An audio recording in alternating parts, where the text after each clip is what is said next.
तो भाइयों और उनकी बहनों, एक बार फिर से स्वागत है आप सभी का आपका केमिग्राम की दुनिया में। तो आज के इस वीडियो में हम थर्मोडायनेमिक का पार्ट 3 वन शॉट का लेकर आ गए हैं।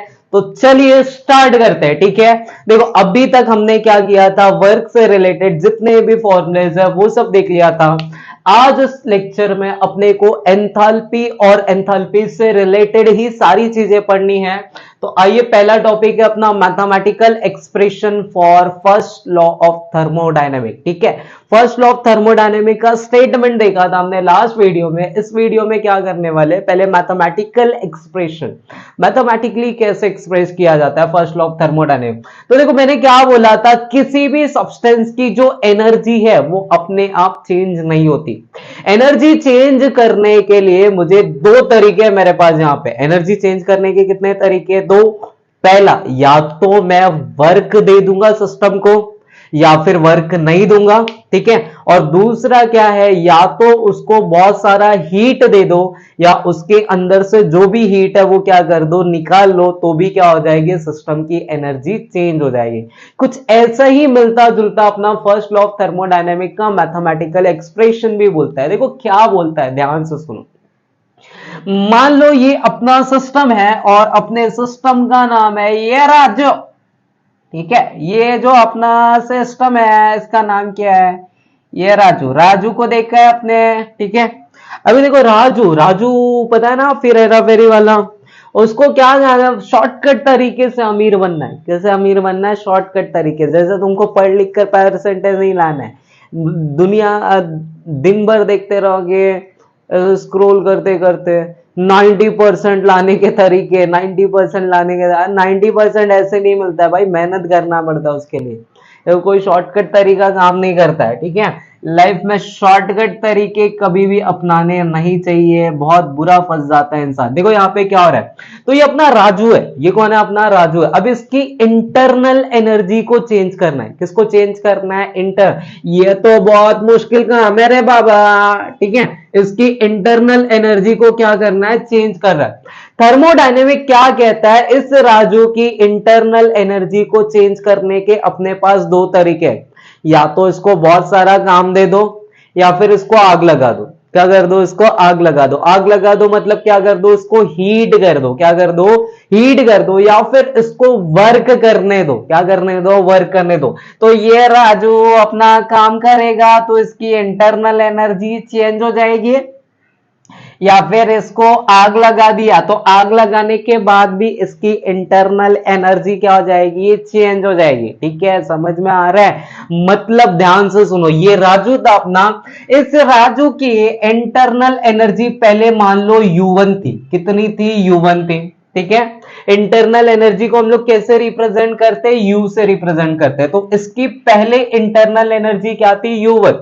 जो U1 इंटरनल एनर्जी है that is initial internal energy. वो कौन सी इंटरनल एनर्जी है, इनिशियल।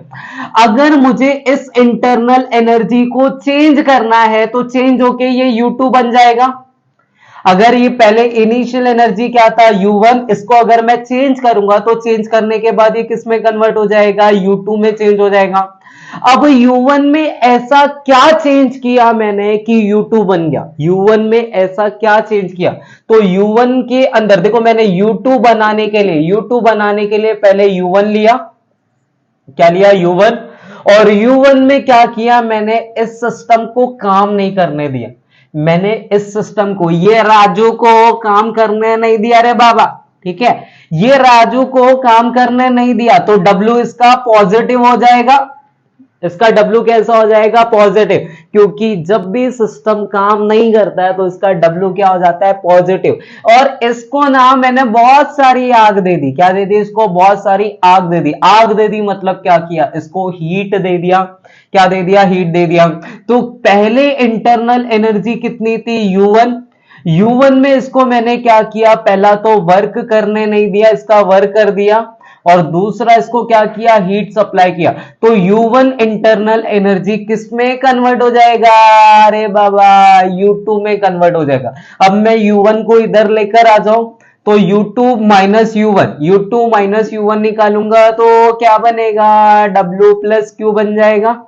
क्या बन जाएगा W प्लस क्यू। अब U2 क्या है, फाइनल एनर्जी, और U1 क्या है, इनिशियल एनर्जी। जब भी फाइनल एनर्जी में से इनिशियल एनर्जी माइनस करते हैं अपने को चेंज मिलता है।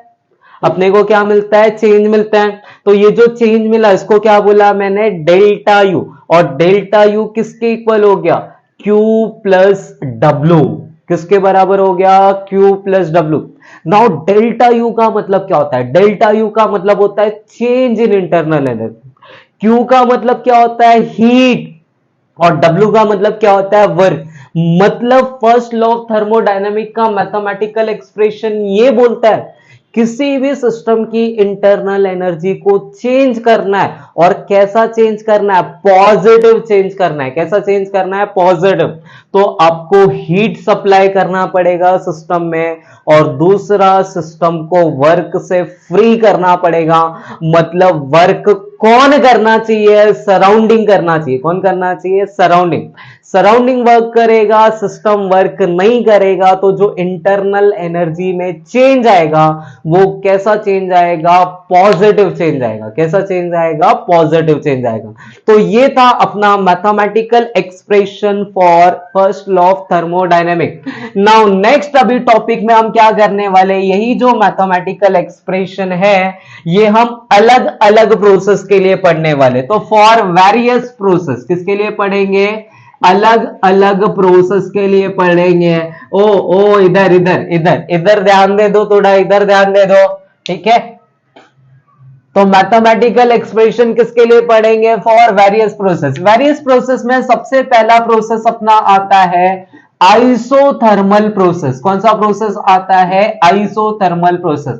देखो आइसोथर्मल का मतलब मैंने आपको बताया था, आइसोथर्मल का मतलब जहां पे टेम्परेचर का वैल्यू, तापमान का मान इक्वल हो जाए, मतलब जीरो हो जाए। तो तापमान कैसा हो जाएगा, जीरो। आइसोथर्मल का मतलब क्या होता है, देखो देखो क्या बोलोगे, फॉर आइसोथर्मल प्रोसेस, क्या बोलोगे, फॉर आइसोथर्मल प्रोसेस जो डेल्टा टी का वैल्यू है वो जीरो होता है। और एक मैंने आपको बताया था कभी भी आइसोथर्मल प्रोसेस में डेल्टा यू का वैल्यू भी जीरो होता है। कितना होता है, जीरो। और अभी अभी हमने देखा mathematical expression first law of thermodynamic के लिए क्या है, delta U equal to Q plus W है। तो यहां पे डेल्टा यू का वैल्यू कितना पुट कर दोगे, जीरो। जैसे ही जीरो पुट करोगे क्यू प्लस डब्ल्यू किसके बराबर हो जाएगा, जीरो। तो मैं डब्ल्यू को माइनस क्यू के इक्वल लिख सकता हूं, या फिर क्यू को किसके इक्वल लिख सकता हूं, माइनस डब्ल्यू के। क्यू को इधर किया, डब्ल्यू को उधर भेजा, या फिर डब्ल्यू को उधर रखा, क्यू को उधर भेज दिया। ये जो दिखाई दे रहा है ये है mathematical expression for first law of thermodynamic, और वो भी आइसोथर्मल प्रोसेस के लिए। इसका मतलब जानते हैं आप, इसका मतलब ये बोल रहा है यहां पे W यहां पे पॉजिटिव है। जब भी प्रोसेस आइसोथर्मल होगा, जब भी प्रोसेस कैसा होगा, आइसोथर्मल। अगर आइसोथर्मल प्रोसेस में Q W का वैल्यू अगर पॉजिटिव आता है, W का वैल्यू क्या आता है, पॉजिटिव, तो Q का वैल्यू क्या आएगा, नेगेटिव। Q का वैल्यू नेगेटिव आना मतलब हीट रिलीज हो रहा है। Q का वैल्यू नेगेटिव आना मतलब क्या हो रहा है, हीट रिलीज हो रहा है। और हीट रिलीज कभी होगा, जब सराउंडिंग काम करेगा। कौन काम करेगा, सराउंडिंग। और Q का वैल्यू पॉजिटिव आना, Q का वैल्यू पॉजिटिव आना ये बताता अपने को कि हीट एब्जॉर्ब होगा। और कब एब्जॉर्ब होगा, जब भी W नेगेटिव होगा। और W नेगेटिव कब होगा, जब सिस्टम काम करेगा। मतलब मैं फाइनल कंक्लूजन समझाता हूं, क्यों इतना परेशान हो रहे हो। फाइनली क्या, अगर प्रोसेस आइसोथर्मल है, अगर प्रोसेस आइसोथर्मल है, वर्क सराउंडिंग ने किया तो हीट क्या हो जाएगा, रिलीज हो जाएगा। और अगर वर्क सिस्टम ने किया तो सिस्टम को वर्क करने के लिए एनर्जी चाहिए, और एनर्जी वो कहां से लाएगा, हीट एब्जॉर्ब करके। कहां से लाएगा, हीट एब्जॉर्ब करके। ये कौन से प्रोसेस के लिए था, आइसोथर्मल प्रोसेस के लिए। कौन से प्रोसेस के लिए, आइसोथर्मल प्रोसेस के लिए था। नाउ नेक्स्ट अभी आता है अपना एडियाबैटिक प्रोसेस। कौन सा प्रोसेस आता है, एडियाबैटिक प्रोसेस। एडियाबैटिक प्रोसेस का मतलब क्या होता है, देखो ध्यान से सुनो, कान खोल के सुनो। मेरे सारे मित्रों ध्यान से सुनो, ठीक है। एडियाबैटिक प्रोसेस, एडियाबैटिक प्रोसेस का मतलब ऐसा कुछ जहां पे हीट का ट्रांसफर नहीं होता, और हीट का ट्रांसफर जहां पे नहीं होता वहां पे Q का वैल्यू क्या होता है, जीरो होता है। तो अगर मेरे पास एडियाबैटिक प्रोसेस है तो फर्स्ट लॉ ऑफ थर्मोडायनेमिक क्या था, delta U equal to Q plus W था। डेल्टा यू इक्वल टू क्या था, क्यू प्लस डब्ल्यू। अब एडियाबैटिक प्रोसेस है तो क्यू का वैल्यू क्या हो जाएगा, जीरो। तो डेल्टा यू किसके इक्वल हो गया, प्लस डब्ल्यू। किसके इक्वल हो गया, प्लस डब्ल्यू। मतलब क्या है इसका, मतलब क्या है सर, ठीक है। मतलब यहां पे ऐसा कुछ है कि अगर एडियाबैटिक प्रोसेस है, कैसा प्रोसेस है, एडियाबैटिक प्रोसेस। एडियाबैटिक प्रोसेस में इंटरनल एनर्जी में चेंज तभी आएगा जब सराउंडिंग काम करेगा। जब कौन काम करेगा, सराउंडिंग। मतलब अगर सिस्टम पे काम हुआ, अगर सिस्टम पे काम हुआ तो इंटरनल एनर्जी क्या हो जाएगी, चेंज हो जाएगी। और कब चेंज हो जाएगी, जब प्रोसेस कैसा होगा, एडियाबैटिक। कैसा होगा, एडियाबैटिक। ये मैंने दो प्रोसेस के लिए बताया। इस पे क्वेश्चन कैसे पूछता है मालूम, बहुत इंपॉर्टेंट टॉपिक है ये। पिछले 3-4 सालों से यहां से बहुत क्वेश्चन आते हैं। डिराइव एक mathematical expression for isothermal adiabatic. 4 process है, चारों में से कोई भी 2 प्रोसेस के लिए बोल देगा डिराइव करके दो, ठीक है। तो ये कौन सा प्रोसेस हो गया, एडियाबैटिक। एडियाबैटिक के केस में क्या होता है वो समझ में आया। नाउ नेक्स्ट अपने पास एक आता है आइसोकोरिक प्रोसेस। कौन सा प्रोसेस आता है, आइसोकोरिक प्रोसेस आता है। आइसोछोरिक, छोरिक नहीं बोलेंगे हम इसको, आइसोकोरिक बोलेंगे। क्या बोलेंगे, आइसोकोरिक। देखो आइसोकोरिक का मतलब क्या, आइसो का मतलब सेम और कोरिक का मतलब क्या होता है, वॉल्यूम। तो इस केस में डेल्टा वी का वैल्यू जीरो होता है। किसका वैल्यू जीरो होता है, डेल्टा वी का वैल्यू। चेंज इन वॉल्यूम क्या होता है, जीरो होता है ना। अपने पास मैथमेटिकल एक्सप्रेशन क्या था, delta U equal to Q plus W था। डेल्टा यू इक्वल टू क्या था, क्यू प्लस डब्ल्यू था। अब यहां पे कहीं पे अपने को डेल्टा वी नहीं दिख रहा है, ये तो बहुत बड़ी समस्या है रे बाबा। यहाँ पे डेल्टा वी अपने को कहीं पे दिख रहा है क्या, नहीं दिख रहा है। लेकिन अपने को मालूम है ना डब्ल्यू इक्वल टू क्या होता है, डब्ल्यू इक्वल टू होता है 10 करोड़। डब्ल्यू मतलब क्या, डब्ल्यू मतलब minus P external into delta V होता है। क्या होता है, minus P external into delta V होता है। तो अगर मैंने डब्ल्यू की जगह पे ये रख दिया और डेल्टा वी का वैल्यू आइसोकोरिक प्रोसेस के लिए कितना होता है, जीरो होता है। इट मींस मुझे यहां पे ये मिल रहा है डेल्टा यू इक्वल टू सीधा सीधा क्या मिल रहा है, क्यू। क्योंकि जैसे मैं डेल्टा वी का वैल्यू यहां पे जीरो रखता हूं, ये पूरा यूनिट क्या हो जाता है, जीरो हो जाता है। और मेरे पास मिलता है delta U equal to Q. लेकिन यहां पे प्रोसेस आइसोकोरिक है तो मैं यहां पे क्या लिख दूंगा, क्यू वी। अब ये जो क्यू वी है इसको हम क्या बोलते हैं, इसको हम बोलते हैं हीट एट कांस्टेंट वॉल्यूम। क्या बोलते हैं इसको हम लोग, हीट एट कांस्टेंट वॉल्यूम। इसका मतलब क्या है, ध्यान से सुनना, ये एमसीक्यू में आता है ऐसे। QV को बोलते हैं हीट एट कांस्टेंट वॉल्यूम। और QV किसके इक्वल होता है, चेंज इन इंटरनल एनर्जी।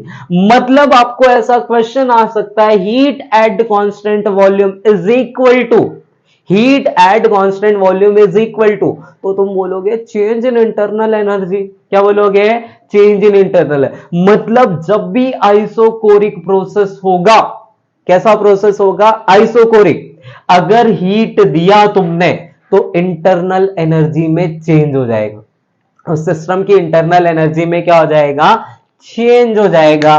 ठीक है, ये थर्ड वाला प्रोसेस हो गया। नाउ नेक्स्ट अपने पास जो प्रोसेस आता है वो आता है आइसोबैरिक प्रोसेस। कौन सा आता है, आइसोबैरिक प्रोसेस। ओ दीदी ध्यान दे दो, इधर इधर इधर ध्यान दे दो, ध्यान क्या है तुम्हारा, ठीक है। आइसोबैरिक, इधर इधर ध्यान दो, ठीक है। नेक्स्ट अभी कौन सा पढ़ेंगे हम, आइसोबैरिक प्रोसेस। आइसोबैरिक का मतलब क्या होता है, आइसोबैरिक मतलब डेल्टा पी का वैल्यू जीरो हो जाए। ठीक है, किसका वैल्यू जीरो हो जाए, डेल्टा पी का। तो अपने को मालूम है कि डेल्टा यू किसके इक्वल होता है, क्यू प्लस डब्ल्यू के इक्वल होता है। और डब्ल्यू को हम लोग कैसे लिख सकते हैं, डब्ल्यू को हम लिख सकते हैं minus P external into delta we. कैसे लिख सकते हैं, minus P external into delta we. अब तुम क्या करोगे, ये डेल्टा पी दिख रहा है, ये पी दिख रहा है, यहां पे क्या कर दोगे, उठा के 0 रख दोगे। ये डेल्टा पी है और ये पी एक्सटर्नल है, दोनों में फर्क है। पी मतलब प्रेशर, डेल्टा पी मतलब चेंज इन प्रेशर, और आइसोबैरिक प्रोसेस में डेल्टा पी मतलब चेंज इन प्रेशर का वैल्यू 0 होता है, पी का वैल्यू 0 नहीं होता है, मतलब यहां पे 0 नहीं रख सकते। तो अपने को मिलेगा क्या, देखो अपने को कुछ ऐसा मिलेगा, डेल्टा यू इक्वल टू क्या मिल जाएगा, क्यू, ठीक है। और उसके बाद क्या मिलेगा, मैं माइनस पी एक्सटर्नल की जगह पे पी लिख देता हूं और क्या कर देता हूं, यहां पे डेल्टा वी करता हूं। अभी ये पूरे पार्ट को उठा के इधर भेज दो, तो अपने को ये क्या मिलेगा, क्यू मिल जाएगा इस तरफ, और यहां पे क्या मिलेगा, डेल्टा यू, और क्या मिल जाएगा, पी डेल्टा वी। अब ये जो क्यू था, ये क्यू कौन से प्रोसेस के लिए, आइसोबैरिक। आइसोबैरिक मतलब मैं यहां पे क्यूपी लिख दूं, क्या लिख दो, क्यूपी। अब ये क्यूपी को पढ़ेंगे क्या, क्यू को पढ़ते हैं हम लोग हीट, क्यू को क्या पढ़ते हैं, हीट, और यहां पे पी लिखा हुआ है तो उसको क्या बोलेंगे, हीट एट कांस्टेंट प्रेशर। क्या बोलेंगे इसको हम लोग, हीट एट कांस्टेंट प्रेशर। और जो हीट एट कांस्टेंट प्रेशर है वो किसके इक्वल होता है, delta U plus P delta we. किसके इक्वल होता है, delta U plus P delta we. अभी मालूम है साइंटिस्ट लोग ने क्या किया, ये जो delta U plus P delta we है ना, delta U plus P delta we, इस पूरे टर्म को ना एक अलग से नाम दे दिया, और एक अलग से नाम देकर इसको बोला, इसको अपन अभी डेल्टा एच से रिप्रेजेंट करेगा, ठीक है। इसको कैसे रिप्रेजेंट करेगा, डेल्टा एच से। लोगों ने पूछा क्यों, तो हमारा मर्जी, हम कुछ भी कर रहे, हमारा मर्जी। तो delta U plus P delta we, delta U plus P delta V को अभी किससे रिप्रेजेंट करना स्टार्ट किया, डेल्टा एच। और ये एच पता है किसको बोलते हैं, इस एच को हम कहते हैं एंथैल्पी। क्या बोलते हैं इसको, एंथैल्पी। और आज का ये पूरा वीडियो डेडिकेटेड होगा एंथैल्पी के लिए। जा क्या बोलते हैं एंथैल्पी के लिए, आज एक पूरा वीडियो बना देते हैं। तो ये जो डेल्टा एच है, डेल्टा एच का मतलब, एच का मतलब एंथैल्पी है, और डेल्टा का मतलब होता है चेंज। तो डेल्टा एच कौन होगा यहाँ पे, चेंज इन एंथैल्पी। क्या होगा यहाँ पे, चेंज इन एंथैल्पी। अब तुम बोलोगे ना सर ये एंथैल्पी, एंथैल्पी सर क्या होता है ये एंथैल्पी, ठीक है। एंथैल्पी का मतलब देखो, बार बार बोलता हूं मैं, सुनो ध्यान से। एंथैल्पी का मतलब एक एनर्जी है। एंथैल्पी कुछ है नहीं, बहुत तोड़ू सा चीज नहीं है। एंथैल्पी बस एक एनर्जी है। और कौन सी एनर्जी है, जब मैं किसी भी चीज को हीट करता हूं, जब मैं किसी भी चीज को क्या करता हूं, हीट करता हूं। लेकिन कैसे हीट करता हूं, कांस्टेंट प्रेशर पे। कैसे हीट करता हूं, कांस्टेंट। कहां देखने को मिलता है, ये अपने घर के किचन में हमेशा देखने को मिलता है एंथैल्पी। उनकी मम्मी क्या कर रही है, खाना बना रही है ना, अभी खाना बनाते टाइम या फिर कोई भी चीज किचन में जब हम लोग गैस पे रखते हैं, गैस पे रखने पर हम अगर किसी भी चीज को हीट दे रहे, क्या दे रहे, हीट दे रहे। और हीट कैसे दे रहे, एटमॉस्फेयर प्रेशर कांस्टेंट लगता है। मैं किसी भी चीज को आग लगाऊं कांस्टेंट प्रेशर पे, किसी भी चीज को हीट करूं कांस्टेंट प्रेशर पे, उसी को एक नाम दे दिया गया एंथैल्पी। क्या नाम दे दिया, एंथैल्पी। और एंथैल्पी मतलब क्या होता है, एच। और एच किसके इक्वल होता है, यू प्लस पीवी। किसके इक्वल होता है, यू प्लस पीवी। तो एंथैल्पी है क्या, एक तरह की हीट एनर्जी है। एंथैल्पी है क्या, एक तरह की हीट एनर्जी। और हीट एनर्जी कब, जब प्रेशर कांस्टेंट रहेगा। जब प्रेशर क्या रहेगा, कांस्टेंट। मैंने थोड़ा 2-3 बार बोला इसको, क्योंकि नहीं समझता है, पूरा रट्टा पढ़ लेते हो तुम, एंथैल्पी एंथैल्पी एंथैल्पी एंथैल्पी। लेकिन एंथैल्पी क्या होता है वही नहीं पता। तो सबसे पहला तो एंथैल्पी समझो। किसी भी चीज को अगर तुम हीट कर रहे हो, आग लगा रहे हो, और कैसे आग लगा रहे हो, कांस्टेंट प्रेशर पे। कैसे आग लगा रहे हो, कांस्टेंट। तो उसको तुम आग लगाना मत बोलो, उसको बोलो मैं एंथैल्पी दे रहा हूं। उसको क्या दे रहा हूं मैं, एंथैल्पी। मतलब अपन वो लॉलीपॉप खाते हैं क्या, ठीक है, वे लॉलीपॉप वगैरह खाते टाइम अपन क्या करते हैं, उसको मत एकदम रोस्ट करते हैं ना एकदम।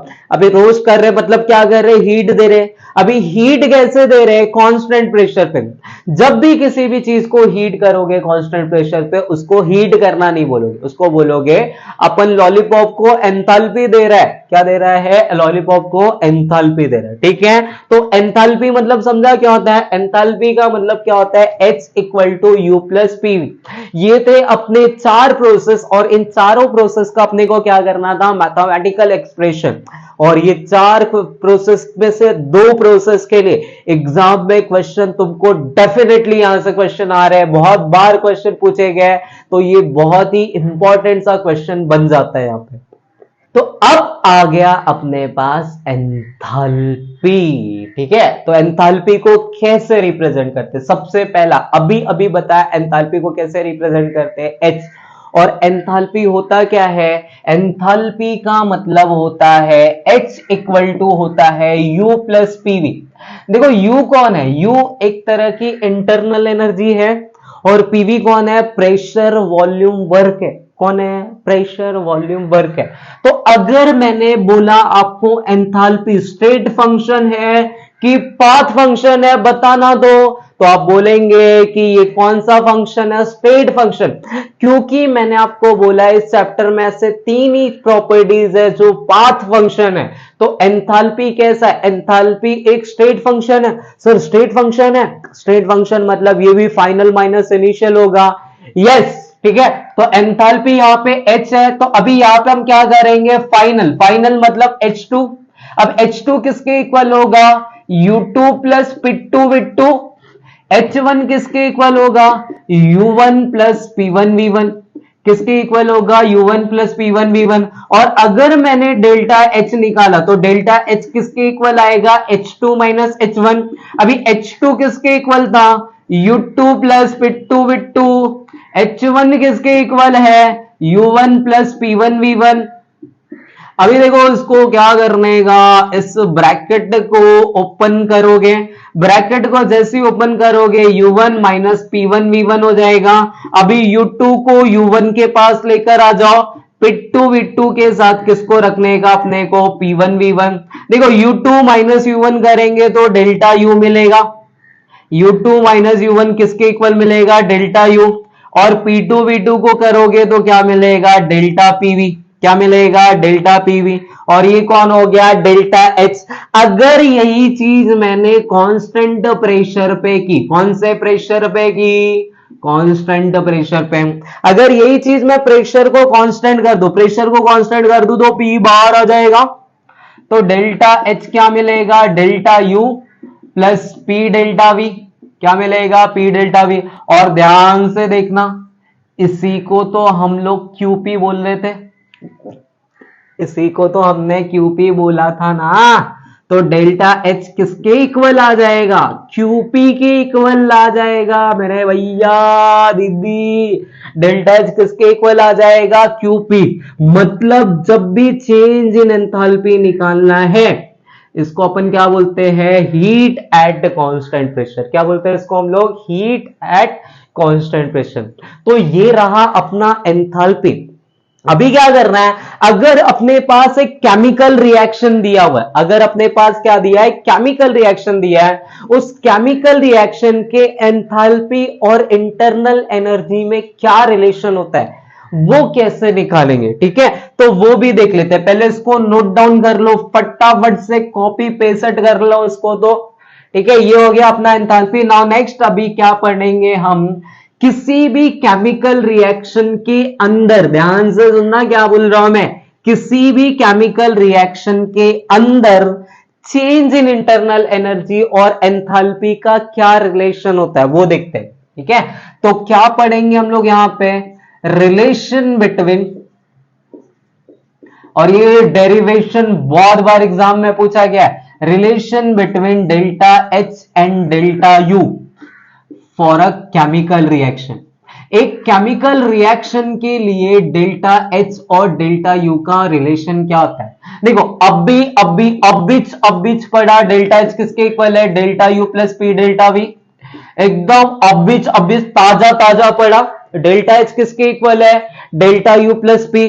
अब यहां पे केमिकल रिएक्शन है, कौन सा रिएक्शन है? Chemical reaction. केमिकल रिएक्शन मतलब सॉलिड भी हो सकता है, केमिकल लिक्विड भी हो सकता है, और कैसा हो सकता है? गैस हो सकता है। अब ध्यान से सुनना क्या बोल रहा हूं यहां पे मैं? For a chemical reaction, for a chemical reaction having solid and liquid. अगर एक केमिकल रिएक्शन के अंदर सॉलिड है, क्या है, सॉलिड है और लिक्विड है, अगर एक केमिकल रिएक्शन के अंदर सॉलिड और लिक्विड है, तो देखो सॉलिड और लिक्विड का डेल्टा वी जीरो होता है। सॉलिड और लिक्विड का डेल्टा वी क्या होता है, जीरो होता है। क्यों? क्योंकि सॉलिड और लिक्विड का वॉल्यूम अपन चेंज ही नहीं कर सकते। कैसे नहीं कर सकते? ये अपना हाथ है ना, हाथ, इसको दबाओ, हड्डी को बहुत ज्यादा प्रेशर करो, वॉल्यूम कम होगा क्या? नहीं होगा। ये हड्डी ऐसा अपन एकदम सॉलिड है ना, सॉलिड बॉडी, तो डेल्टा वी का वैल्यू क्या होगा, कभी भी चेंज नहीं होगा। किसके लिए? सॉलिड और लिक्विड के लिए। मतलब डेल्टा वी का वैल्यू जीरो, और डेल्टा वी का वैल्यू जीरो मतलब ये पूरा यूनिट जीरो हो जाएगा। तो अपने को सॉलिड और लिक्विड के लिए डेल्टा एच किसके इक्वल मिलेगा? डेल्टा यू के इक्वल मिलेगा। किसके इक्वल मिल जाएगा? डेल्टा एच किसके इक्वल हो जाएगा? Delta you. कभी जब ये रिएक्शन सॉलिड है, कैसा है, सॉलिड है। लेकिन अगर रिएक्शन के अंदर गैस है तब तो लोचा है भाई, तब तो बहुत लोचा है। तो अब देखो क्या लिखोगे, for a chemical reaction, for a chemical reaction having gas, इनके अंदर अब क्या है, गैस है, तो गैस के लिए चेंज इन वॉल्यूम का वैल्यू जीरो नहीं होता है। जीरो नहीं होता है मतलब क्या होगा, देखो डेल्टा एच किसके इक्वल होगा? Delta U plus P delta we. किसके इक्वल होगा? डेल्टा एच किसके इक्वल होगा? Delta U plus P delta we. अभी देखो डेल्टा वी को कैसे लिख सकते हैं अपन, तो डेल्टा वी को लिख सकते हैं with two minus V one. कैसे लिख सकते हैं? With two minus V one. अभी डेल्टा एच इक्वल टू क्या होगा? Delta U plus PV two minus PV one. किसके इक्वल हो जाएगा? PV two minus PV one. Now अपने को एक आइडियल गैस इक्वेशन करके मालूम है ना भाई, अपने को आइडियल गैस इक्वेशन करके मालूम है ना भाई, क्या होता है वो? पीवी इक्वल टू एनआरटी होता है। क्या होता है? PV equal to NRT. अगर मैंने सिर्फ नंबर ऑफ मॉलिक्यूल चेंज करने दिया, क्या चेंज करने दिया? नंबर ऑफ मॉलिक्यूल, तो नंबर ऑफ मॉलिक्यूल और वॉल्यूम दोनों डायरेक्टली रिलेशन होता है। अपने को किसने बोला था? ये एवोगैड्रो ने। किसने बोला था? एवोगैड्रो ने। अगर मैंने V1 लिया तो ये N1 हो जाएगा, अगर मैंने V2 लिया तो ये N2RT हो जाएगा। ये कौन हो जाएगा? N2RT हो जाएगा। तो अब देखो PV1 को कैसे लिख सकते हो? N1RT। PV2 को कैसे लिख सकता है रे बाबा? N2RT लिख सकता है। अभी ये वैल्यू उठा के इधर रखने का, ये वैल्यू इधर उठा के रखने का, इधर उठा के रखेगा तो क्या मिलेगा तेरे को? Delta H equal to delta U plus PV2 की जगह पे क्या रखोगे तुम? N2RD, और माइनस PV1 की जगह पे क्या करेंगे? N1RT। क्या रखेंगे? N1RT। अभी देखो क्या होगा, RT RT RT अपने को दिखता है कॉमन। RT अपने को दोनों में क्या दिखता है? कॉमन। तो अपन RT को बाहर निकाल जाएगा। ए RT बाहर जाना रे बाबा, RT बाहर गया, तो RT देखो क्या हो गया? बाहर गया। तो अभी अपने को क्या मिला? Delta H equal to delta U N2 minus N1। N2 minus N2 मतलब number of mole of product, N1 मतलब number of mole of reactant, और N2 में से N1 को माइनस करोगे तो क्या मिल जाएगा? Delta NRT। क्या मिल जाएगा? Delta NRT। और यहां पे ये गैस के लिए था, तो डेल्टा H इक्वल टू क्या हो जाएगा? Delta U plus delta NGRT। किसके इक्वल हो जाएगा? Delta NGRT। मतलब delta H equal to delta U plus नवरात्रि हो जाएगा डेल्टा। ये डेरिवेशन जो अपने सामने लिखा हुआ है, ये डेरिवेशन बहुत बार एग्जाम में पूछे जाते हैं। कभी कभी 2 मार्क्स के लिए पूछे जाते हैं, कभी कभी यही न्यूमेरिकल, यही डेरिवेशन की इज्जत बढ़ा दी जाती है और आपसे ये डेरिवेशन 3 मार्क्स के लिए पूछ लेता है। तो बहुत ही इंपॉर्टेंट क्वेश्चन है, relation between delta H and delta U for a chemical reaction. Clear हो गया? ये हमने केमिकल रिएक्शन के अंदर डेल्टा एच और डेल्टा यू का रिलेशन देखा है। तो फटाफट से इसको कॉपी पेस्ट कर लो, फटाफट से इसको कॉपी पेस्ट कर लो कॉपी पेस्ट। ठीक है, ये नोट डाउन कर लिया, हो गया नोट डाउन करके। ना देखो अब क्या करेंगे मालूम है, अगर एक केमिकल रिएक्शन है, अगर क्या दिया हुआ है अपने पास, एक केमिकल रिएक्शन दिया हुआ है और केमिकल रिएक्शन के अंदर कितना काम हो रहा है या फिर कितना काम नहीं हो रहा है वो फाइंड आउट करना है। तो वो कैसे फाइंड आउट करेंगे, तो अपने पास क्वेश्चन आता है work done in a chemical reaction. क्या आता है, work done in a chemical reaction. Work done in a chemical reaction, एक केमिकल रिएक्शन के अंदर कितना काम हो रहा है या फिर नहीं हो रहा है वो कैसे निकालेंगे। तो देखो अभी अभी अपने को पता चला कि W equal to minus P external into delta V होता है। ठीक है, अपन को बुक में बोलता है कि एज्यूम कर लो पी एक्सटर्नल पी के बराबर है, लेकिन हम काय के लिए कर लेगा, इधर कौन सा हमारा मर्जी थोड़ी है। तो पी एक्सटर्नल को अपन एज्यूम करते पी, क्यों करते ना, एक केमिकल रिएक्शन है तो केमिकल रिएक्शन के ऊपर ना, केमिकल रिएक्शन मतलब ये तुम कहां पे करोगे, कंटेनर में करोगे, किसी वेसल में रखोगे ना। अभी वेसल में रखोगे तो बाहर का प्रेशर किधर लग रहा है, जो भी प्रेशर है वो वेसल के अंदर जो भी कुछ होगा उसमें लगेगा, इसलिए वो बाहर के प्रेशर को बटाओ और यहाँ पे क्या रख लो, इसको पी मान लेते हैं। क्या मान लेते हैं, पी। जैसे इसको मैंने पी मान लिया तो अभी देखो क्या मिलेगा, डब्ल्यू इक्वल टू क्या मिलेगा, माइनस पी डेल्टा वी मिल जाएगा। अभी W equal to minus P delta V मिलेगा तो P equal to delta V को कैसे लिखोगे, V2 माइनस V1 लिख दोगे। अभी W इक्वल टू क्या मिल जाएगा, माइनस पी V2 और प्लस में क्या हो जाएगा, PV1 हो जाएगा, इसको अंदर लगा डाला। ठीक है, तो क्या हो जाएगा, माइनस PV2 प्लस PV1। अब बीच देखा हमने कि PV2 किसके बराबर होता है, तो PV2 किसके बराबर होता है, N2RT के बराबर होता है, और PV1 किसके बराबर होता है, N1RT। अभी RT को बाहर निकाल दो, RT को जैसे ही बाहर निकालोगे तुमको मिलेगा माइनस N2 प्लस N1। अभी ये माइनस है, इस माइनस को बाहर निकाल दो तो देखो क्या मिलेगा, W इक्वल टू, ये माइनस बाहर आ गया तो माइनस RT। जैसे ही ये माइनस बाहर आएगा N2 पॉजिटिव हो जाएगा और N1 क्या हो जाएगा, नेगेटिव। अब देखो N2 माइनस N1 को अपन कैसे लिख सकते हैं, तो N2 माइनस N1 को हम लोग डेल्टा N लिख सकते हैं और इधर साइड में कौन दिख रहा है अपने को, RT। तो डेल्टा W इक्वल टू क्या हो गया, माइनस डेल्टा NRT। और यहाँ पे जो डेल्टा N है वो कौन से फेज में रखना आपको, गैस फेज में। ये W का एक्सप्रेशन तभी काम करेगा जब रिएक्शन कौन से फेज में होगा, गैस फेज में होगा। अभी देखो बीच में मैंने बताया था कि वर्क जो होता है वो पाथ फंक्शन होता है।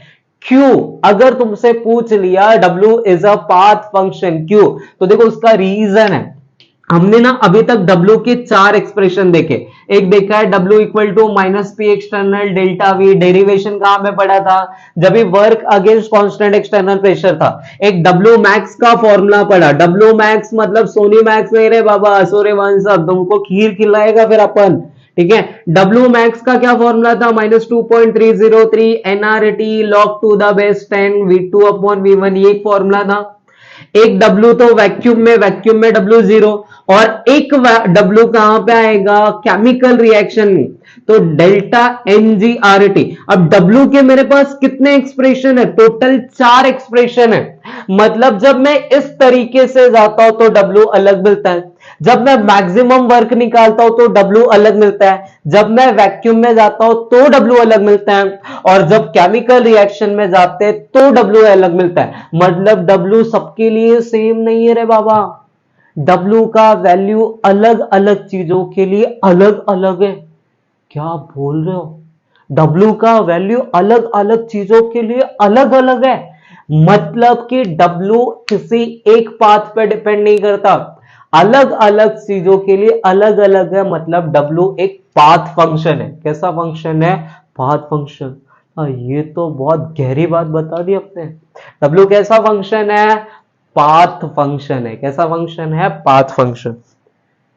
तो अब कुछ छोटे छोटे, बहुत ही छोटे छोटे डेफिनेशन है। क्या है डेफिनेशन, क्या ये डेफिनेशन एग्जाम में पूछे जाते हैं? तो यस, इसका जवाब है।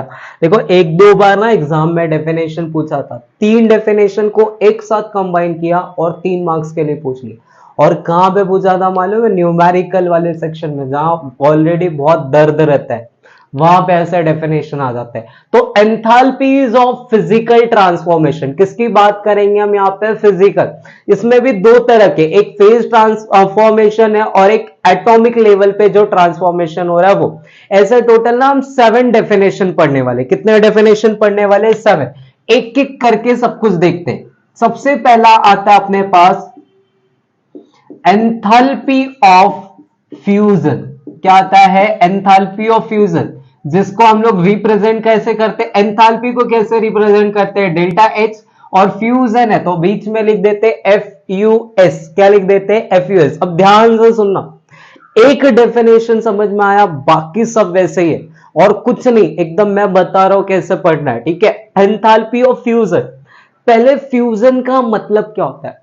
फ्यूजन का मतलब फ्यूज करना, मेल्ट करना। मेल्ट करना मतलब क्या? सॉलिड होगा और सॉलिड को फ्यूज करोगे, मेल्ट करोगे तो वो किस में कन्वर्ट हो जाएगा? लिक्विड में। इसको क्या बोलते हैं हम लोग? फ्यूजन। अभी enthalpy of fusion, enthalpy of fusion मतलब, अब देखो कभी भी किसी भी चीज को ऐसा एंथैल्पी को डिफाइन करना है तो एक स्टैंडर्ड तरीका होना चाहिए। स्टैंडर्ड तरीका में कॉन्सेंट्रेशन जो भी है या फिर हम जो पार्टिकल्स लेंगे वो कितने लेंगे? 1 मोल। कितने लेंगे? 1 मोल। तो ध्यान से सुनना मैं क्या बोल रहा हूं, सुनना सुनना ध्यान से। 1 मोल ऑफ सॉलिड को, 1 मोल सॉलिड को लिक्विड में कन्वर्ट करने के लिए, 1 मोल सॉलिड को लिक्विड में कन्वर्ट करने के लिए जो भी एंथैल्पी लगेगा, एंथैल्पी मतलब हीट लगेगा, क्योंकि एंथैल्पी का मतलब क्या होता है? Heat at constant pressure. 1 mole of solid को लिक्विड में कन्वर्ट होने के लिए जो भी एंथैल्पी लगेगा एट कांस्टेंट टेम्परेचर और प्रेशर। अब तुम बोलोगे सर हीट भी दे रहे हो और टेम्परेचर और प्रेशर कांस्टेंट रहेगा। बाबा हीट का मतलब जरूरी नहीं है बार बार आग देना ही होता है, ठीक है? कैसे? ध्यान से समझो। मेरे पास ना एक बॉटल था, एक बॉटल के अंदर मैंने क्या कर दिया? आइस ले लिया। क्या ले लिया? आइस ले लिया। अभी आइस को अब मैंने क्या किया? घर में रख दिया। कहां पे रख दिया? घर में। क्या वो आइस पानी में अपने आप कन्वर्ट नहीं हो जाएगा? आराम से हो जाएगा। कि घर को आग लगानी पड़ेगी? नहीं ना। अब जब मैंने वो आइस को रखा घर में तो घर का टेम्परेचर, आइस और पानी बनने तक टेम्परेचर तो कांस्टेंट ही है और ऊपर जो प्रेशर लग रहा है एटमॉस्फेरिक प्रेशर वो भी क्या है? कांस्टेंट। तो मैं अगर किसी भी चीज को, जैसे आइस है, आइस को मेल्ट होने के लिए, पानी में कन्वर्ट होने के लिए जरूरी थोड़ी है कि उसको आग दो तभी वो हीट होगा। वो रूम के टेम्परेचर में, जो रूम टेम्परेचर पे हीट है उसको भी तो एब्जॉर्ब कर लेगा ना। और जब उसको एब्जॉर्ब कर लेगा तो वो क्या बोलोगे? कांस्टेंट टेम्परेचर और प्रेशर बोलोगे। तो एंथैल्पी ऑफ फ्यूजन का मतलब क्या होगा? 1 मोल ऑफ सॉलिड को, ध्यान से सुनना मैं क्या बोल रहा हूं, 1 मोल ऑफ सॉलिड को, पहले मैं अपन इन जनरल वाले लैंग्वेज में लिखते, 1 मोल ऑफ सॉलिड को लिक्विड में कन्वर्ट करने के लिए, 1 मोल ऑफ सॉलिड को लिक्विड में कन्वर्ट करने के लिए, लिक्विड में कन्वर्ट करने के लिए जो भी एंथैल्पी लग रहा है, जो भी एंथैल्पी लग रहा है, और कहां पे लग रहा है? कांस्टेंट टेम्परेचर और प्रेशर पे। कहां पे लग रहा है? कांस्टेंट। ये समझ में आ रहा है ना क्यों? अगर मैंने आइस को ऐसे ही रख दिया तो ये अपने आप किस में कन्वर्ट हो जाएगा? पानी में। जरूरी नहीं इसको आग देना पड़े। अगर मैं आग नहीं दे रहा हूं, इसका टेम्परेचर मैं देखता हूं तो कांस्टेंट ही रह गया ना। घर में रखा है तो घर का तापमान कैसा है? कांस्टेंट है। और ऊपर से जो एटमॉस्फेरिक प्रेशर लग रहा है वो क्या लग रहा है? सेम लग रहा है। मतलब कांस्टेंट टेम्परेचर और प्रेशर पे 1 मोल सॉलिड का, 1 मोल सॉलिड का लिक्विड में कन्वर्ट करने के लिए जो भी हीट लगा, जो भी इसने हीट एब्जॉर्ब किया रूम से, उसको हम क्या बोलेंगे? Enthalpy of fusion. क्या बोलेंगे? Enthalpy of fusion. सर ये तो एकदम सॉलिड तरीके से याद हो गया, ठीक है? So what is enthalpy? अभी ये मैंने बताया, इसको एग्जाम में कैसे लिखोगे? एक लाइन ले लो, वही बार बार चिपका दो। द एंथैल्पी रिक्वायर्ड, क्या बोलोगे? The enthalpy required to convert 1 mole of solid into liquid, to convert 1 mole of solid into liquid at constant temperature and pressure is called as enthalpy of fusion. उसको क्या बोलेंगे? enthalpy of fusion. पहला वो definition लिख देने का, और अगर याद है तो एक एग्जांपल लिख दो, ठीक है? एग्जांपल क्या आएगा? अपने पास क्या था? H2O था, H2O सॉलिड फॉर्म में था, H2O कौन से फॉर्म में चले गया? फ्यूजन, मतलब लिक्विड में जाना है। अब यहां से यहां पे जाने के लिए जो डेल्टा H का वैल्यू लगता है वो लगता है 6.01 किलो जूल पर मोल। मतलब एक मोल के पीछे कितनी एनर्जी देनी पड़ती है? 6.01 किलो जूल। कितनी हीट देनी पड़ती है? एक मोल सॉलिड को लिक्विड में कन्वर्ट करने के लिए कितना हीट सप्लाई करना पड़ता है? Plus 6.01 kilo joule. कितना हीट सप्लाई करना पड़ता है? प्लस 6.01। और ये कब? जब टेम्परेचर का वैल्यू 0 डिग्री सेल्सियस रहेगा। जब टेम्परेचर का वैल्यू कितना रहेगा? 0 डिग्री सेल्सियस रहेगा। तो डेफिनेशन, एक एग्जांपल, बस हो गया इतना, ठीक है? तो अभी क्या देखा हमने? ये enthalpy of fusion. Now next जो डेफिनेशन आता है वो आता है अपने पास एंथैल्पी ऑफ वेपराइजेशन। क्या आता है? Enthalpy of vaporisation. तो अब देखो यहां पे क्या पढ़ेंगे हम? Enthalpy of vaporisation. इसको रिप्रेजेंट कैसे करेंगे? डेल्टा H, और यहां पे क्या लिख देंगे? VAP। क्या लिख देंगे? VAP। अब जो चीज फ्यूजन में था, फ्यूजन में क्या था? सॉलिड को लिक्विड में कन्वर्ट कर रहे थे। यहां पे वेपराइजेशन है। वेपराइजेशन मतलब लिक्विड होगा उसको वेपर में कन्वर्ट करना है, लिक्विड को गैस में कन्वर्ट करना है। किस में कन्वर्ट करना है? गैस में। और कितना? 1 मोल। कितना? 1 मोल। तो क्या बोलोगे? सिंपल सा, 1 मोल लिक्विड को, 1 मोल लिक्विड को गैस में कन्वर्ट करने के लिए, वेपराइज करने के लिए एट कांस्टेंट टेम्परेचर और प्रेशर, एट कांस्टेंट टेम्परेचर और प्रेशर जो भी हीट रिक्वायर है, जो भी एंथैल्पी रिक्वायर है, उसको एंथैल्पी ऑफ वेपराइजेशन बोलते हैं। क्या बोलते हैं उसको? Enthalpy of vaporisation. तो एंथैल्पी ऑफ वेपराइजेशन समझा क्या होना है? क्या बोलोगे? The enthalpy change. क्या बोलोगे? The enthalpy change that require to convert 1 mole of liquid into gaseous substance, 1 mole of liquid into gaseous substance at constant temperature and pressure is called as enthalpy of vaporisation. और अगर इसका example देखना है, reaction देखना है, तो reaction में क्या कर सकते हैं? देखो सिंपल सा एक एग्जाम्पल लिखते हैं। ये H2O था, H2O कौन से फॉर्म में था? लिक्विड। जैसे इसको हीट दोगे किसमें कन्वर्ट हो जाएगा? गैस में कन्वर्ट हो जाएगा, वेपर। और ये कन्वर्ट करने के लिए इसने डेल्टा H का वैल्यू कितना लिया? प्लस 40.1 किलो जूल पर मोल। और ये कभी 100 डिग्री सेल्सियस टेम्परेचर पे। कहां पे? 100 डिग्री सेल्सियस टेम्परेचर पे। तो एक डेफिनेशन, एक एग्जांपल, डेफिनेशन, एक एग्जांपल, बस हो गया, इनफ है, ठीक है? ये क्या था अपना? Enthalpy of vaporisation. Now next अभी अपने पास आता है एंथैल्पी ऑफ सब्लिमेशन। क्या आता है? एंथैल्पी ऑफ सब्लिमेशन, जिसको अपन बोलते हैं डेल्टा H, और यहां पे क्या लिखते हैं? सब। क्या लिखते हैं? सब। एंथैल्पी ऑफ सब्लिमेशन का मतलब हो, पहले सब्लिमेशन मतलब समझो। सॉलिड को डायरेक्ट गैस में कन्वर्ट करना, सॉलिड को डायरेक्ट किस में कन्वर्ट करना? गैस में। बीच में लिक्विड आएगा ही नहीं, ठीक है? ऐसा होता है क्या? होता है ना। अब कहां पे दिखते हैं? कैम्फर होता है, कैम्फर। कैम्फर को जैसे, कैम्फर मतलब कपूर, ठीक है? कौन सा? श्रद्धा, ठीक है? नहीं रे बाबा, कपूर, कपूर घर पे जला है, पूजा करने वाला कपूर, ठीक है? तो देखो वो जो अपन कैम्फर यूज करते हैं, कैम्फर को जैसे आग लगाओगे, सॉलिड फॉर्म में होता है, सीधा सीधा वो वेपर में कन्वर्ट होता है, थोड़ी बीच में लिक्विड में कन्वर्ट हो रहा है। और एक नैप्थलीन के बॉल होते हैं, देखो नैप्थलीन के बॉल कहां पे होते हैं? जहां पे अपन कपड़े उपड़े रखते हैं। तो कपड़े रखते टाइम अपन वो व्हाइट कलर का एक गोली जैसा रख देते हैं, तो वो गोली रखते हैं तो वो स्मेल उसका आता है ना, उसकी वजह से कपड़े वगैरह में से ज्यादा स्मेल नहीं आती है। तो वो जो नैप्थलीन के बॉल है वो भी कैसे काम कर रहे हैं? सब्लिमेशन हो रहा है वहां पे, सॉलिड डायरेक्टली किसमें कन्वर्ट हो रहा है? गैस में।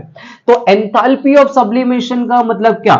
सॉलिड होगा, और सॉलिड को अगर मेरे को डायरेक्टली गैस में कन्वर्ट करना है, बीच में लिक्विड लाना ही नहीं है, बीच में लिक्विड इसको क्या करना है, लाना ही नहीं है। और कितने मोल का, वही 1 मोल का, वही सब 1 मोल का खेल है। तो एंथैल्पी ऑफ सब्लिमेशन को डिफाइन कैसे करोगे, enthalpy required to convert 1 mole of solid substance, 1 mole solid gas में कन्वर्ट करने के लिए डायरेक्टली जो भी एनर्जी रिक्वायर है, जो भी हीट रिक्वायर है, उसको हम क्या बोलेंगे, एंथैल्पी ऑफ सब्लिमेशन। और रिएक्शन बोला तो H2O सॉलिड लेने का और H2O को सीधा सीधा किसमें कन्वर्ट कर देने का, गैस में कन्वर्ट कर देने का। और H2O सॉलिड से सीधा गैस में जा रहा है तो उसके लिए जो टेम्परेचर लगेगा, जो एंथैल्पी में चेंज लगेगा, वो कितना लिख दोगे, डेल्टा H का जो वैल्यू है वो कितना होगा। अभी देखो इसके केस में +6.01 था और इसके केस में कितना था, 40 पॉइंट कुछ तो था ना वहां में। तो वो दोनों को जब भी ऐड कर दोगे 45.07 कितना रहेगा, 45.07। अभी तो 40 पॉइंट आया था तो वो 100 पे था, जो 40 था इसका वैल्यू वो किस पे था, 100। अगर 0 डिग्री पे कर रहे हैं इसको, वेपराइजेशन 0 डिग्री पे कर रहे तो 45 रखता है। अब दोनों को ऐड कर देंगे तो कितना मिलेगा, 51.08 किलो जूल पर मोल। ये कितने टेम्परेचर पे, 0 डिग्री पे, कितने टेम्परेचर पे, 0, मतलब 0 डिग्री टेम्परेचर पे किसी भी सॉलिड को किसी भी गैस में कन्वर्ट कर दोगे तो उसको एंथैल्पी ऑफ सब्लिमेशन, जो हीट लगेगा उसको क्या बोलेंगे, एंथैल्पी ऑफ सब्लिमेशन बोलेंगे। और एंथैल्पी ऑफ सब्लिमेशन का वैल्यू, ये एक एग्जाम्पल लिखने का और वो वैल्यूज याद रखना, इसका वैल्यू 6.01 था, इसका 45.07, 0 डिग्री पे। अगर यही चीज 100 डिग्री पर करते, कितने पे करते, 100, तो वो कितना आता, 40 पॉइंट जो आया था वो था। और सब्लिमेशन के लिए दोनों को क्या कर दोगे, ऐड कर दोगे, ठीक है। ये जो एंथैल्पी हमने पढ़ा ये फेज ट्रांजिशन का था। फेज मतलब सॉलिड से लिक्विड जा रहा है, लिक्विड से गैस जा रहा है, सॉलिड से लिक्विड, तो फेज ट्रांजिशन के लिए पढ़ा। किसके लिए पढ़ा हमने, फेज ट्रांजिशन के लिए। नाउ नेक्स्ट अभी 4 और डेफिनेशन आएंगे जो अलग से, जो फेज ट्रांजिशन में नहीं है।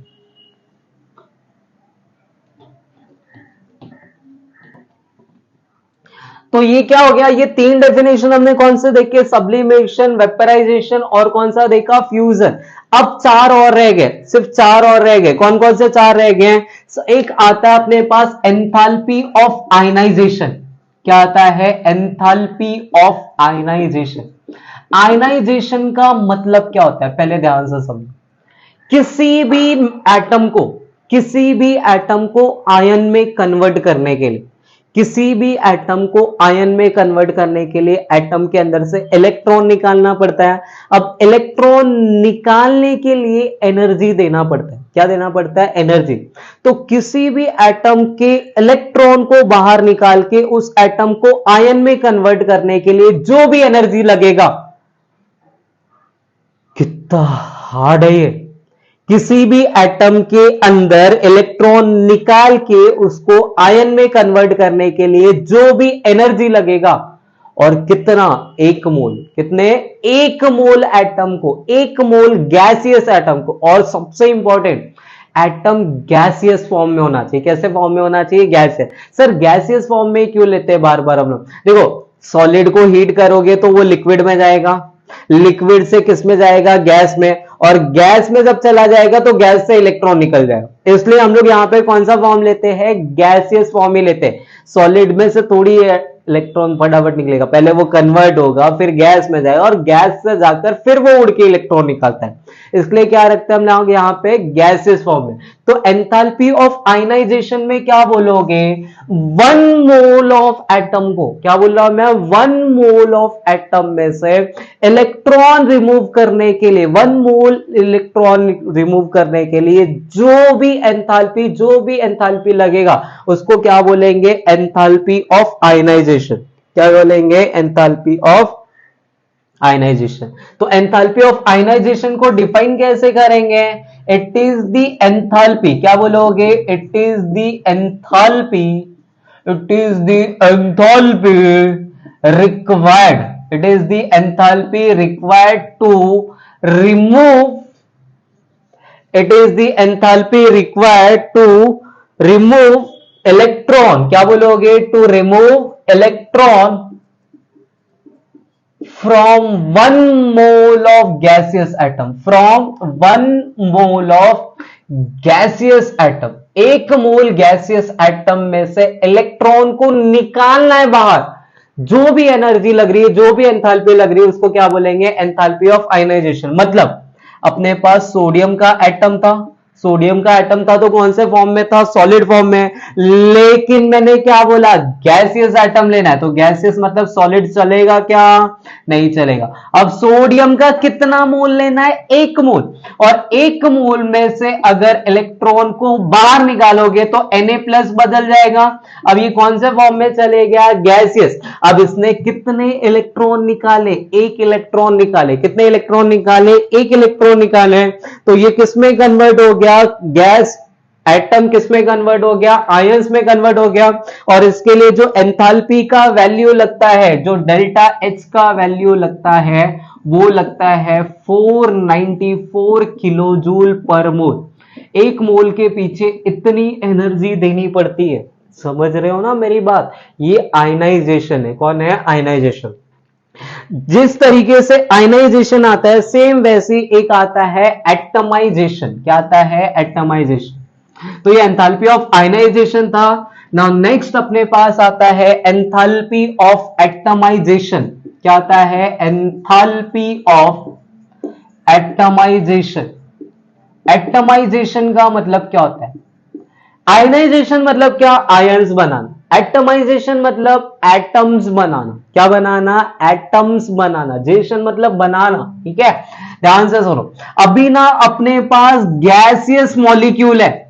कौन से मॉलिक्यूल है? गैसियस मॉलिक्यूल है। मॉलिक्यूल मतलब जैसे क्लोरीन हो गया। कौन हो गया? क्लोरीन। अभी क्लोरीन कौन से फॉर्म में होगा? Cl2 के फॉर्म में होगा, गैसियस फॉर्म में होगा जब भी। तो Cl2 को मेरे को अलग करना है। Cl2 मॉलिक्यूल है।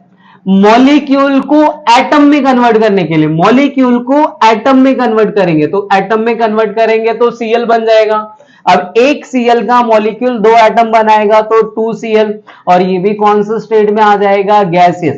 तो 1 मोल ऑफ गैसियस मॉलिक्यूल को, 1 मोल ऑफ गैसियस मॉलिक्यूल को एटम में कन्वर्ट करने के लिए जो भी एंथैल्पी लगा उसको क्या बोलेंगे? Enthalpy of atomisation. क्या बोलेंगे इसको? Enthalpy of atomisation. ठीक है, तो इसके लिए जो वैल्यू लगता है वो कितना वैल्यू लगता है? डेल्टा H एटम वो अपना आता है +242 किलो जूल पर मोल। कितना आता है? 2। देखो डेफिनेशन और एग्जांपल, डेफिनेशन और एग्जांपल, बस इतना ही करना है, इसके अलावा कुछ नहीं करना है। ये 1 मार्क्स का क्वेश्चन है। कितने मार्क्स का क्वेश्चन है? 1 मार्क्स का। तो ये होगा अपना एंथैल्पी ऑफ एटमाइजेशन। क्या हो गया? Enthalpy of atomisation. नाउ एक और आता है जिसको हम बोलते हैं इलेक्ट्रॉन गेन एंथैल्पी। कौन सी एंथैल्पी बोलते हैं? इलेक्ट्रॉन। जिस तरीके से एटम में से इलेक्ट्रॉन निकाला गया, वैसे ही आयन के अंदर, आयन मतलब एनायन के अंदर क्या करेंगे? इलेक्ट्रॉन निकाल के उसको एटम में कन्वर्ट करना है। इलेक्ट्रॉन निकालने के लिए जो एनर्जी लगा उसको आयनाइजेशन। इलेक्ट्रॉन देने के लिए, इलेक्ट्रॉन देने के लिए जो एनर्जी लगेगा उसको क्या बोलेंगे? Electron gain enthalpy. अब इलेक्ट्रॉन लेगा कौन? एक एटम है, वो इलेक्ट्रॉन लेकर किसमें कन्वर्ट हो जाएगा? एनायन में। किसमें कन्वर्ट हो जाएगा? एनायन। क्योंकि जब भी कोई इलेक्ट्रॉन लेता है उसके ऊपर नेगेटिव चार्ज होता है। क्लियर?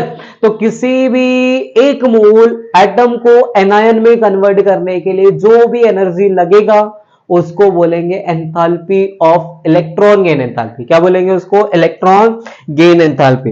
एक अपने पास आता है एंथैल्पी ऑफ सॉल्यूशन। तो इलेक्ट्रॉन गेन एंथैल्पी बताया मैंने, एक बार वापस से बोल देता हूं। इलेक्ट्रॉन गेन एंथैल्पी किसी भी एटम को, गैसियस एटम को गैसियस एनायन में कन्वर्ट करने के लिए, किसी भी गैसियस एटम को गैसियस एनायन में कन्वर्ट करने के लिए जो भी एंथैल्पी लगा, और एंथैल्पी मतलब कितने के लिए? 1 मोल के लिए। 1 मोल गैसियस एटम को गैसियस एनायन में कन्वर्ट करने के लिए जो भी एंथैल्पी लगेगा उसको क्या बोलेंगे? Electron gain enthalpy. और एक अपना आता है एंथैल्पी ऑफ सॉल्यूशन। क्या आता है? Enthalpy of solution. देखो सॉल्यूशन का मतलब क्या होता है? सॉल्यूशन मतलब अगर मैंने सॉल्यूट लिया, सॉल्यूट को सॉल्वेंट में डाल दिया, अच्छे से डिसॉल्व किया, सॉल्यूशन बन गया। तो 1 मोल ऑफ सॉल्यूट को स्पेसिफिक अमाउंट ऑफ सॉल्वेंट में, 1 मोल ऑफ सॉल्यूट को स्पेसिफिक अमाउंट ऑफ सॉल्वेंट में डिसॉल्व करने के लिए जो भी एंथैल्पी लगा उसको हम क्या बोलेंगे? Enthalpy of solution. क्या बोलेंगे? Enthalpy of solution. तो एंथैल्पी ऑफ सॉल्यूशन को डिफाइन कैसे करोगे? क्या बोलोगे? Enthalpy require. क्या बोलोगे?